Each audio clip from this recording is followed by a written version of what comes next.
Guys, welcome to my channel. Yes ma'am, आज हम कर रहे हैं class 8 NCERT maths. Chapter number है हमारा 11, मेंसुरेशन। ओके, तो सबसे पहले समझते हैं कि मेंसुरेशन होता क्या है। ओके, मेंसुरेशन जिस तरह से मैथमेटिक्स की आपकी ब्रांचेस होती हैं कि अर्थमेटिक पढ़ते हो आप, अलजेब्रा पढ़ते हो आप, उसी तरह मेंसुरेशन भी एक मैथमेटिक्स की एक ऐसी ब्रांच है जिसमें हम क्या रीड करते हैं, क्या स्टडी करते हैं, which studies the measurement of the geometric figures. जो ज्योमेट्रिक फिगर्स होती हैं उनका मेजरमेंट और उनके पैरामीटर्स लाइक लेंथ है, वॉल्यूम है, शेप है, लेटरल एरिया है, उनका लेटरल सरफेस एरिया है, हम उसके बारे में पढ़ते हैं। अब आप कहोगे ये सब चीज़ें तो ज्योमेट्री में भी पढ़ते हैं, तो ज्योमेट्री और मेंसुरेशन दोनों अलग अलग वर्ड है। लेकिन बच्चों, मेंसुरेशन और ज्योमेट्री में डिफरेंस है, थोड़ा सा फर्क है। ज्योमेट्री में हम क्या पढ़ते हैं, ज्योमेट्री में हम शेप्स की लाइंस, जो शेप्स हम ड्रॉ करते हैं, 2D शेप्स हो गई या जो भी शेप हो गई, तो उनकी लाइंस और पॉइंट्स के बारे में, उनका क्या आपस में रिलेशन है, उनकी प्रॉपर्टीज़ के बारे में पढ़ते हैं। लेकिन मेंसुरेशन में हम क्या पढ़ते हैं, मेंसुरेशन मीन्स एक तरह से मेजरमेंट करना। ओके, हम उसमें क्या कैलकुलेट करते हैं, calculate various parameters of shapes. Okay, shapes के जो वेरियस पैरामीटर्स हैं, जैसे कि उनकी लेंथ हो गई है, उनका वॉल्यूम हो गया है, उनका एरिया हो गया है, उनका लेटरल सरफेस एरिया हो गया, उस बारे में पढ़ते हैं। तो दोनों में डिफरेंस है, वो मैंने अभी आपको एक्सप्लेन किया कि दोनों में क्या डिफरेंस है। कि mensuration is a branch of mathematics which studies the measurement of the geometric figures. Geometric figures के मेजरमेंट के बारे में हम पढ़ते हैं और उनके parameters like length, volume, shape, surface area, lateral surface area etcetera, इस बारे में पढ़ते हैं। तो ज्योमेट्री में और मेंसुरेशन में इतना फर्क है। ज्योमेट्री आपका स्टार्ट हो जाता है जब आप छोटी क्लासेस में होते हो, तो वो चैप्टर सब ज्योमेट्री हो जाते हैं। लेकिन जब क्लास बढ़ती जाती है तो वो मेंसुरेशन हम उसको बोलते हैं, क्योंकि उसमें हम इन चीज़ों के बारे में पढ़ते हैं। ओके, स्टार्ट करते हैं। अब आप इस चैप्टर में और पढ़ोगे क्या क्या, जिन्होंने स्क्रीनशॉट लेना ले सकते हैं। ओके, अब इस चैप्टर में क्लास 8 के 11th चैप्टर में आप क्या क्या चीज़ें पढ़ोगे, अब हम उसका इंट्रोडक्शन है। ये आपकी इंट्रोडक्शन वीडियो है और ये पार्ट 1 है। ओके, ये इंट्रोडक्शन वीडियो है और पार्ट आपका 1 है। इसमें आप क्या पढ़ोगे, और इसमें आप पढ़ने वाले हो 2D शेप्स हो गई हमारी, जैसे कि ओके, एक हमारी हो गई 3D शेप। ओके, अब 2D shape 2 dimensional shape. Okay, 3D shape 3 dimensional shape. 2D shape हो गई, हमने जस्ट एक प्लेन सरफेस पे आपने कुछ भी ड्रॉ किया। मान लीजिए मैंने सर्कल ड्रॉ कर दिया, मान लीजिए मैंने यहाँ पर एक स्क्वायर ड्रॉ कर दिया, रेक्टेंगल ड्रॉ किया, ट्रायंगल ड्रॉ किया। प्लेन शेप्स जो होती है, 2D shape means plane shape, 3D shape means solid shape. तो सबसे पहले हम इस वीडियो में 2D शेप्स के बारे में पढ़ेंगे, क्योंकि ये आपने क्लास 7 में भी पढ़ा है, 6 में भी पढ़ा है, पढ़ते आ रहे हो। सो सबसे पहले हम थोड़ा सा वो रिवाइज करते हैं कि 2D शेप्स क्या होता है। ओके, 2D शेप में नंबर 1 हमारे पास, यहाँ पर हम शेप का नेम लिख लेते हैं, यहाँ पर हम उनका पैरीमीटर लिख लेते हैं, और यहाँ पर हम लिखते हैं उसका एरिया, कैसे आप कैलकुलेट करोगे। ओके, सबसे first shape is square. Square, अब स्क्वायर क्या होता है ये देखिए।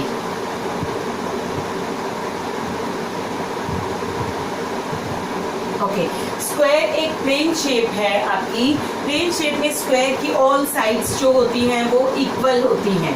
ओके, स्क्वायर की ऑल साइड्स इक्वल होती हैं और इसमें कोई आपका कोई सरफेस नहीं होता, कोई फेस नहीं होता। 4 इसके वर्टेक्स होते हैं, 4 वर्टेक्स होते हैं इसके, ये आपको सबको पता है, सिंपल सी चीज़ें हैं। ऑल साइड्स इक्वल होती हैं और 4 ही इसकी साइड्स होती हैं। ओके, स्क्वायर की। तो अब आप देखेंगे कि स्क्वायर का पेरीमीटर निकालने का क्या फॉर्मूला होता है। मैं इस वीडियो में आपको फॉर्मूलेज बता रही हूँ इन सबके, और एरिया और पेरीमीटर निकालने के लिए। अब स्क्वायर का क्या पेरीमीटर होता है, ये इसकी क्या है, साइड है स्क्वायर की। ओके, ये भी साइड है, ये भी साइड है और ये भी साइड है, लेंथ जो गई एक साइड की। ओके, अब स्क्वायर का पेरीमीटर क्या होता है, स्क्वायर का पेरीमीटर होता है 4 multiply by side. Okay, side 4 4 side है, साइड से मल्टीप्लाई करके मान लीजिए ये 5 सेंटीमीटर है आपकी, या 5 मीटर एक स्क्वायर की साइड है, तो 4 multiply by 5 metre is equal to 20 metre इसका पेरीमीटर आ जाएगा। इसी तरह स्क्वायर का एरिया निकालने का क्या फॉर्मूला होता है, side multiply by side. Okay, यानी कि 5 मीटर यदि इसकी एक साइड है तो 5 multiply by 5 is equal to 25 क्या आएगा, स्क्वायर मीटर या मीटर स्क्वायर।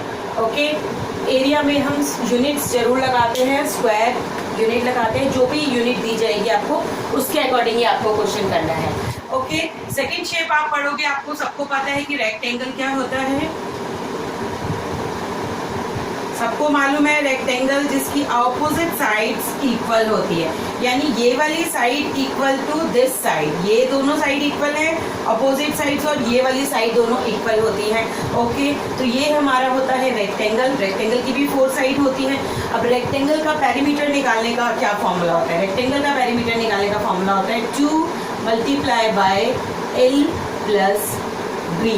अब एल क्या होता है, ये है रेक्टेंगल की लेंथ, ये रेक्टेंगल की लेंथ है और ये है रेक्टेंगल की ब्रेथ। ओके, ये है रेक्टेंगल की ब्रेथ, तो 2 को मल्टीप्लाई करेंगे क्योंकि देखिए 2 लेंथ है, ये भी लेंथ है, ये भी लेंथ है, ये ब्रेथ है और ये ब्रेथ है। 2 multiply by length plus breadth, तो ये इसका फॉर्मूला हो गया पेरीमीटर निकालने का। अब एरिया निकालने का क्या फॉर्मूला होता है, अब रेक्टेंगल के एरिया निकालने का फॉर्मूला होता है L multiply by B। Length को इसकी ब्रेथ से आप मल्टीप्लाई करोगे, लेंथ मान लीजिए 10 दे रखी है, ब्रेथ 5 दे रखी है, तो आप क्या करोगे 10 multiply by 5 is equal to 50 metre square. Okay, 10 multiply by 5 is equal to 50 metre square या स्क्वायर मीटर। ओके, ये तो था आपका रेक्टेंगल जिसकी ऑपोजिट साइड इक्वल होती हैं। अब हम कुछ और शेप्स के बारे में पढ़ लेते हैं जल्दी से। स्क्वायर रेक्टेंगल आपने पढ़ लिया है, अब हम आते हैं अपनी थर्ड शेप की तरफ, ट्रायंगल। ओके, अब ट्रायंगल, ये मैंने एक ट्रायंगल ड्रॉ किया, this is a triangle. Okay, triangle की ये साइड है, ये इसकी साइड है, ये भी इसकी साइड है और ये भी इसकी एक साइड है। ओके, ट्रायंगल की। अब ट्रायंगल का पेरीमीटर निकालने का क्या फॉर्मूला होता है, 3 मल्टीप्लाई बाय साइड। मान लीजिए इसकी एक साइड दे रखी है 10 मीटर, दूसरी भी 10 मीटर, तो 3 multiply by 10 metre is equal to 30 metre triangle का पेरीमीटर है। अच्छा बच्चों, अब आप एक चीज और मैं आपको बता दूं, मुझे ध्यान नहीं रहा, अब आप कोई भी फिगर जब ड्रॉ करते हो, ओके, ये आपने जैसे कि ट्रायंगल ड्रॉ किया, जो पेरीमीटर क्या हम निकाल रहे हैं, पेरीमीटर होता है जो ये जो चीज होती है, ये ठीक है, ये जो इसके बाउंड्री जो होती है किसी भी शेप की। अब मान लीजिए यहाँ पे हमने एक फिगर ड्रॉ की स्क्वायर।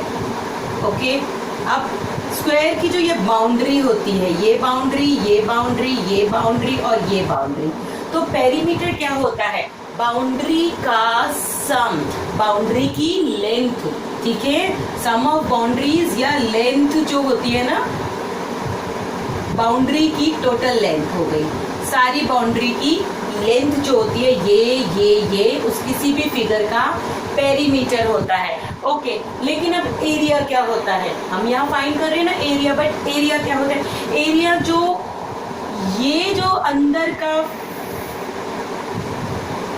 पोर्शन होता है, ये एक एरिया होता है। मान लीजिए अब कोई भी चीज है, एक फील्ड है, ट्रायंगल शेप में होगा या स्क्वायर शेप में हो, रेक्टेंगल शेप में हो, तो अब मान लीजिए कोई एक, जैसे मैं आपको यहाँ पे ड्रॉ करके बता देती हूँ, मान लीजिए ये एक रेक्टेंगल मेरे पास में फील्ड है, तो बाउंड्री का जो लेंथ है उस लेंथ का सम हो गया हमारा पेरीमीटर। ओके, मान लीजिए ये है 10 और ये है 5, ये भी 10 है, ये भी 10 है, ये भी 5 है, तो 10 10 20 5 है, 30 हो गया, इसका 30 क्या है, इसका पेरीमीटर हो गया। ओके, 30 मीटर इसका पेरीमीटर हो गया है, ये बाउंड्री का सम। लेकिन अब मान लीजिए किसी किसान ने, किसी फार्मर ने यदि इसके अंदर कोई भी फसलें उगानी है या कोई टाइल्स लगानी है या कुछ भी करना है, तो वो क्या करेगा, इसका एरिया निकालेगा। ओके, उसको कितनी नंबर ऑफ टाइल्स चाहिए, सबसे पहले टाइल लगाने के लिए उसको एरिया तो चाहिए होगा ना, तभी तो वो उसी अकॉर्डिंग उस टाइल्स को लेके आएगा। तो ये जो अंदर का जो सरफेस होता है, इसको यदि वो निकाले तो इसको हम कहते हैं एरिया। ओके, ये हमारा होता है एरिया। समझ आया? अब एरिया और पेरीमीटर होता क्या है। ओके, अब ट्राइंगल में 30 मीटर तो मैंने बताया, 3 मल्टीप्लाई बाय साइड जो है वो क्या आ गया, इसका पेरीमीटर आ गया। ओके, लेकिन अब ट्राइंगल का एरिया निकालने के लिए फॉर्मूला होता है half multiply by B multiply by H. अब आप कहोगे ये बी क्या है और एच क्या है। ये देखिए, बी फॉर हमारा बेस होता है, एच फॉर हमारा हाइट होता है। ओके, अब ट्राइंगल में आप कहोगे मैडम बेस कौन सा होता है और हाइट कौन सा होता है। ये ट्राइंगल का बेस है। ओके, यदि इक्विलैटरल ये ट्राइंगल का बेस है, और हाइट कैसे निकालेंगे, अब हाइट तो इसमें दी नहीं हुई है, तो क्या करना होता है, बेस के ऊपर से आपको एक परपेंडिकुलर खींचना है। बेस से लेके आपको इसके ऊपर वाली साइड के वर्टेक्स तक एक लाइन खींचनी है, वो हमारा क्या कहलाता है, हाइट। एच से हाइट को डिनोट कर रहे हैं हम, और बेस जो है यानी कि ये जो ये साइड है ये क्या है, इसका बेस है। यदि आप इसको बेस मान रहे हो तो हाइट यहाँ से खींचेंगे। ओके, यदि ट्रायंगल के अंदर आप इसको बेस मान रहे हो, यदि ये हमारा बेस है तो हाइट यहाँ से लाइन खींचेंगे इसके वर्टेक्स तक, तो ये इसकी हाइट हो गई है। ओके, अब यदि ट्रायंगल के अंदर आप इसको बेस मान रहे हो, यदि ये हम बेस मानते हैं तो यहाँ से जो एक लाइन खींचेंगे ये इसकी क्या हो गई, हाइट हो गई। समझ आया ट्रायंगल को। तो चाहे इसको बेस मानेंगे तो आप यहाँ से इसकी हाइट ड्रॉ करेंगे लाइन, तो ये आपको समझ आया कि ट्रायंगल में। तो इसी तरह आप इसके बेस को इसकी हाइट से और मल्टीप्लाई करके, हाफ से मल्टीप्लाई करेंगे तो क्या आ जाएगा, ट्रायंगल का एरिया आ जाएगा। ओके, अब फोर्थ जो हमारे पास में फोर्थ शेप जो हम पढ़ने जा रहे हैं वो है हमारे पास में सर्कल। ओके, अब सर्कल सबको पता है, सर्कल 2D शेप है circle, this is a circle. Okay, circle की जो ये जो आउटर साइड होती है ना, ये वाली साइड, इसको हम क्या कहते हैं, ये सर्कल का एक तरह से सर्कमफ्रेंस है। ओके, ये क्या होता है, सर्कल का सर्कमफ्रेंस होता है। यानी कि एक तरह से सर्कल का जब हमें बोला जाएगा क्वेश्चन में कि सर्कल का पेरीमीटर निकालो, तो सर्कल का पेरीमीटर निकालने के लिए हमने क्या करना है, सर्कल का सर्कमफ्रेंस। ओके, अब सर्कल के सेंटर में एक पॉइंट होता है, आपको पता है, सेंटर पॉइंट से यदि सर्कल के सर्कमफ्रेंस पे कोई भी लाइन ड्रॉ की जाए, कोई भी लाइन सर्कल के हाफ से, तो वो क्या होता है, सर्कल का रेडियस। ओके, और यदि पूरी लाइन हम ड्रॉ कर देते हैं तो वो क्या कहलाता है, पूरी लाइन ए से लेके बी तक, वो सर्कल का क्या होता है, डायामीटर। ओके, वो सर्कल का क्या होता है, डायामीटर होता है। ओके,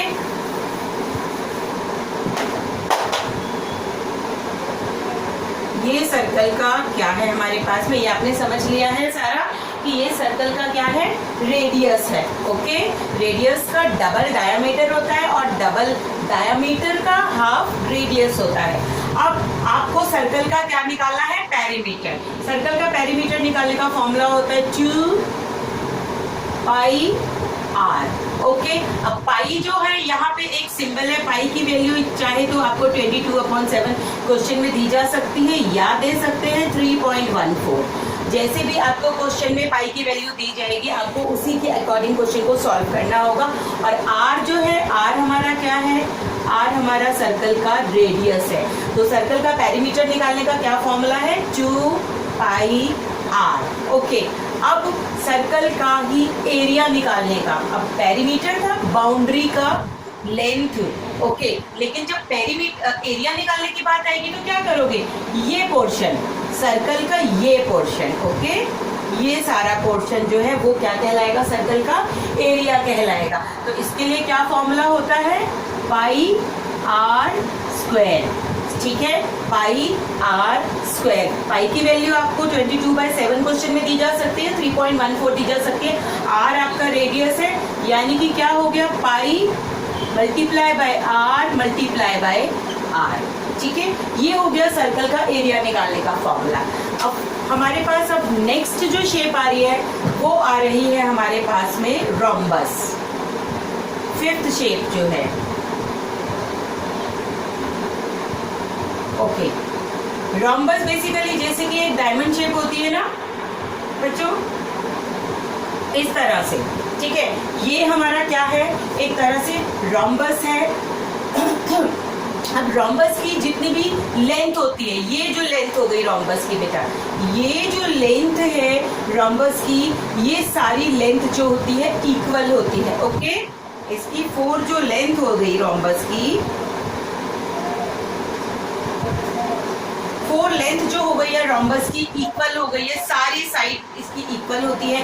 और रोम्बस में जो अपोजिट साइड्स होती है, ओके, अपोजिट साइड, इसके अपोजिट ये, इसके अपोजिट ये हो गया और इसके अपोजिट ये हो गया। अपोजिट साइड्स जो होती है रोम्बस की वो क्या होती है, पैरेलल होती है। ओके,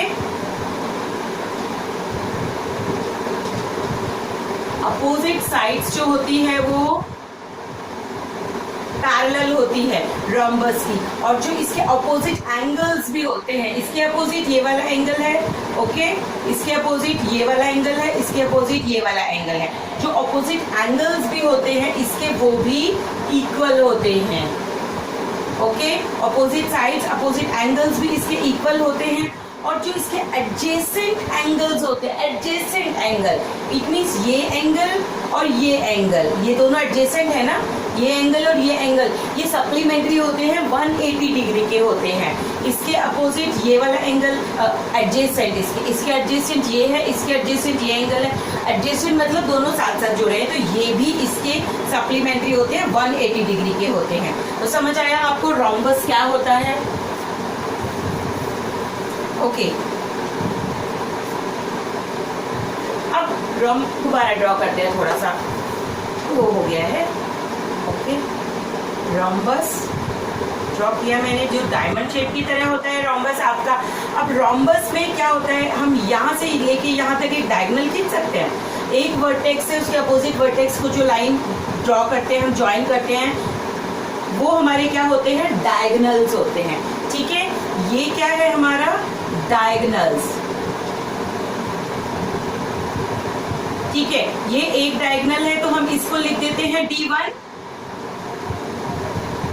और ये जो डायगोनल है ये दूसरा डायगोनल है, हम इसको क्या लिख देते हैं, D2। ठीक है, तो अब आपके पास देखिए जो रोम्बस का पेरीमीटर होता है क्या होता है, 4 मल्टीप्लाई बाय साइड। रोम्बस का पेरीमीटर निकालने का क्या फॉर्मूला होता है, साइड 4 है इसकी, ओके, सारी साइडों की लेंथ जो होती है सेम होती है, ये 10 है तो ये भी 10, ये भी 10, ये भी 10, तो 4 मल्टीप्लाई बाय साइड। लेकिन रोम्बस का जो एरिया निकालने का फॉर्मूला होता है वो होता है हाफ मल्टीप्लाई बाय, ये देखिए diagonal D1 multiply by D2। तो ये क्या है हमारे पास है, रोम्बस का एरिया निकालेगा। रोम्बस का एरिया इट मीन्स ये अंदर का पूरा पोर्शन निकालने का हमारे पास में फॉर्मूला है half multiply bye D1 multiply by D2। D1 मतलब एक डायगोनल, D2 मतलब दूसरा डायगोनल। ठीक है, okay, diagonal, D for diagonal. इतना समझ आया आपको रोम्बस क्या होता है। नेक्स्ट जो हम ले लेते हैं इसमें हमारा 2D शेप में नेक्स्ट जो आ जाता है पैरेललोग्राम। ओके,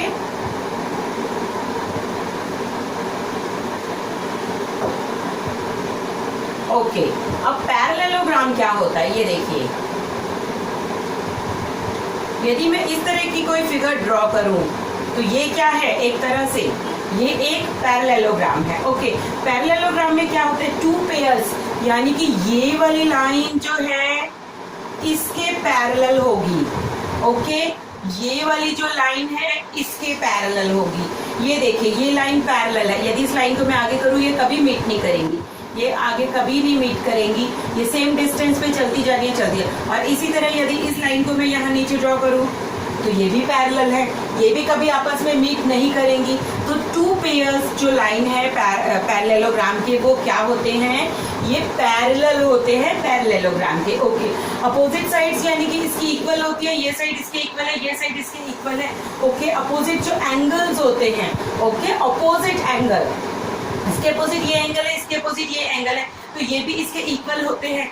ओके, अब पैरेललोग्राम का पेरीमीटर का क्या फॉर्मूला होता है? पैरेललोग्राम का यदि हम पेरीमीटर निकालें तो होता है इसका formula 2 multiply by L plus B. Okay, L क्या है? ये लेंथ, एल मतलब लेंथ, और ये क्या है इसकी B, L multiply by B, length plus breadth. Okay, अब यदि हम इसका पैरेललोग्राम का एरिया निकालने की बात करें तो एरिया का फॉर्मूला होता है B multiply by H, B for base, okay, H for height, H for height. अब आप कहोगे बेस, ये देखिए ये बेस, यदि हम यहाँ करें बेस, ये भी एक बेस है, ये भी, इसको भी हम बेस मान सकते हैं, तो ये भी एक बेस है, ये भी एक, इसकी लेंथ जो है वो क्या है? लेंथ, लेंथ इसका बेस ही तो है, लेंथ इसका बेस है। अब हाइट तो इसमें है ही नहीं। ओके, हाइट क्या करेंगे हम? यहाँ से लाइन ड्रॉ करते हैं यदि, तो ये क्या होगा? पैरेललोग्राम की हाइट होती है। और बच्चों एक बात और ध्यान रखेंगे, पैरेललोग्राम का जो बेस है, बेस पैरेललोग्राम का, और जो उसकी हाइट है, base and height must be perpendicular.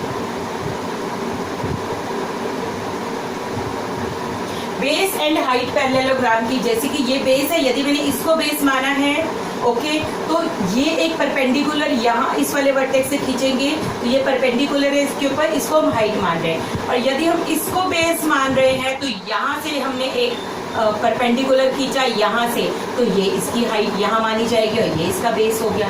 तो इस तरह से देखिए परपेंडिकुलर में और इसमें एरिया निकालने के लिए B multiply by H, base है, बेस मान लीजिए, अब ये साइड इसके इक्वल है तो बेस को यदि हम 10 मान रहे हैं, हाइट को हमने मान लिया है 3, तो 10 मल्टीप्लाई बाय 3 30, तो परपेंडिकुलर का एरिया क्या आएगा? 30, ये जो अंदर वाला पोर्शन है, एरिया मीन्स ये जो अंदर वाला पोर्शन है।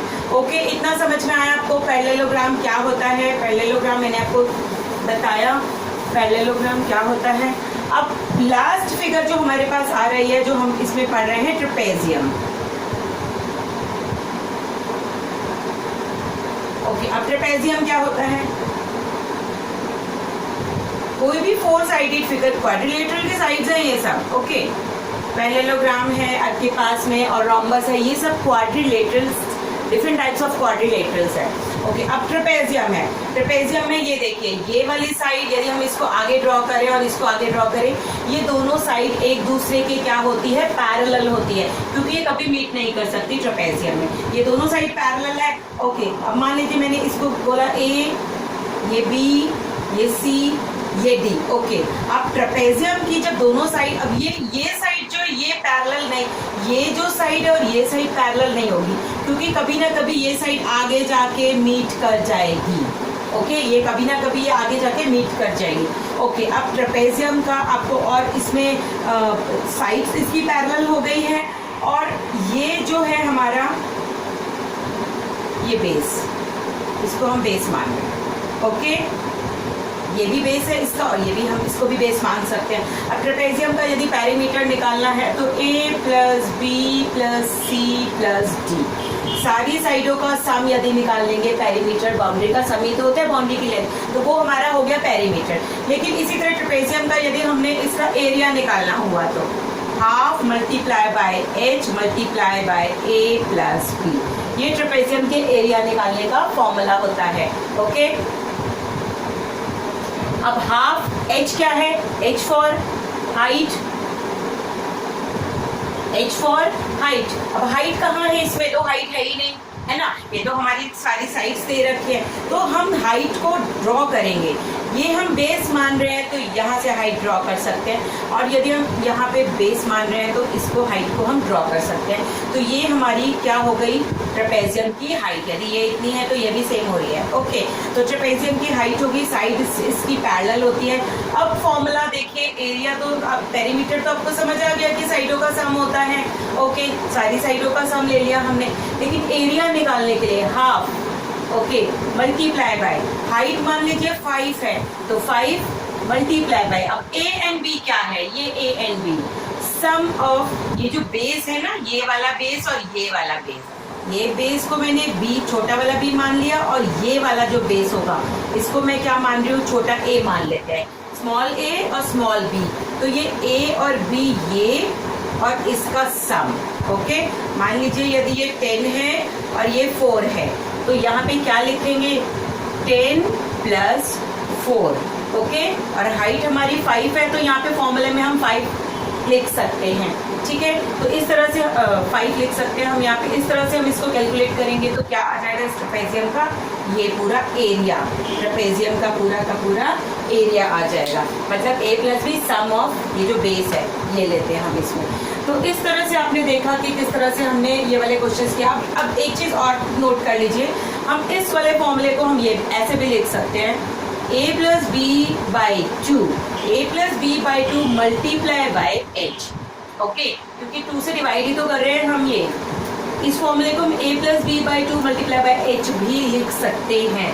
तो आपने देखा कि किस तरह हमने क्वाड्रिलेटरल पढ़े और 2D शेप पढ़ी हैं इस वीडियो में। इस वीडियो में हम इतना ही करेंगे। नेक्स्ट वीडियो में मैं आपको 3D शेप्स के बारे में बताऊंगी, उनके फॉर्मूला, उनके पैरामीटर निकालेंगे और किस टाइप से आपको क्वेश्चन आ सकते हैं वो करेंगे। ओके, मिलते हैं फिर नेक्स्ट वीडियो में, बाय बाय।